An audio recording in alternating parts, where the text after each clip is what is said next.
எல்லாருக்குமே வணக்கம். நான் விஜய் கணேஷ்கா பேசுகிறேன். இன்றைக்கி ஹிட்லிஸ்ட்ன்ற படம் ரிலீஸ் ஆயிருக்கு. இந்த படத்தில் நான் ஹீரோவாக இருக்கேன். இப்போ தான் ஃபர்ஸ்ட் ஹாஃப் முடிஞ்சிருக்கு. நல்ல பாசிட்டிவான ரெஸ்பான்ஸ் வந்திருக்கு. ஆடியன்ஸோட படம் பார்க்குறதே ரொம்ப சந்தோஷமாக இருக்குது. என்னுடைய லைஃப் லாங் ட்ரீம் ஒரு நடிகன் ஆகிறதுக்கு இன்றைக்கி வந்து தேட்டரில் ஆடியன்ஸ் மத்தியில் பார்க்குறதே ரொம்ப சந்தோஷமாக இருக்குது. செகண்ட் ஹாஃப் என்ன சொல்கிறாங்க பார்க்குறதுக்கு ஆவலாக இருக்கேன். தேங்க்யூ. நல்லா இருக்கு. எல்லாருமே நல்லா பண்ணியிருக்காங்க. மியூசிக் தரமா இருக்கு. சூட்டா இருக்கு. சூரி சூப்பரா இருக்கு. செகண்ட் ஹாஃப் ஃபுல்லா ஹோல்ட் பண்ணிட்டு போறது அவர் தான். நல்லா பண்ணிருக்காங்க. சூப்பரா பண்ணிருக்காங்க. நல்லா இருக்குங்க. சூப்பருங்க. அல்டிமேட்டா இருக்கு. சசிகுமார் சூப்பர். அவரோட இது சொல்லவே முடியாது. பட் அவரே மிஞ்சிட்டாரு சூரி.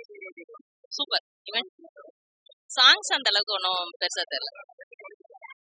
10க்கு 9.5 9.9 கூட கொடுக்கலாம். படம் ஒரு ஒரு சின்ன ரோல் பட் நல்லா பண்ணியிருக்காரு. அவரோட போர்ஷன் அவர் நல்லா பண்ணிருக்காரு. பிஜிஎம் ஸ்கோர் நல்லா இருந்துச்சு. படத்துக்கு ஏத்தாப்புல ஒரு நல்ல பிஜிஎம் ஸ்கோர். ஒரு ஹியூமனிட்டி பத்தி சொல்ல வந்திருக்காங்க. பட் படத்தை வந்து நீங்க பாருங்க, நாட்டு டிஸ்டன்ஸ் நல்லா இருக்கும். நம்ம கிளைமேக்ஸ்ல ஒரு நல்ல ஏங்க அவரெல்லாம் லெஜெண்டுங்க. அவரெல்லாம் நடிப்பு சக்கரவர்த்தி. அவரெல்லாம் சொல்லவே வேணாம். அவர் அப்படித்தான். அவர் ஒரு சீன் வந்தால பெர்ஃபெக்டா அவர் ரோலை பண்ணி, அதாவது நடிப்பு பிரபா ஒரு 15 படத்துக்கு ஒரு எக்ஸ்பீரியன்ஸ் இந்த ஒரு படத்துல பண்ணியிருக்காப்ல. 10-15 படம் பண்ண எக்ஸ்பீரியன்ஸ்ல அதுல ஒரு படத்துல நல்லா பண்ணியிருக்காப்ல. மியூசிக் நல்லா இருக்கு சார். எல்லாமே நல்லா இருக்கு சார். சோசியல் மெசேஜ் வந்து என்ன, அதாவது பிறர் உயிரை தான் உயிரா நினைச்சு பண்ணணும். சில விஷயங்கள் நினைக்கிற மக்கள் இனிமே ஒரு ரோட்ல வர ஒரு ஏதோ ஒரு அடிபட்டுக்கிறதா ஒரு மனிதநேயத்தோட ஹியூமன் பீயிங் சொல்றாங்க. நல்லா இருக்கு. ஃபேமிலியோட பார்க்கலாம். இந்த காலத்துக்கு ஏத்த படம் சார்.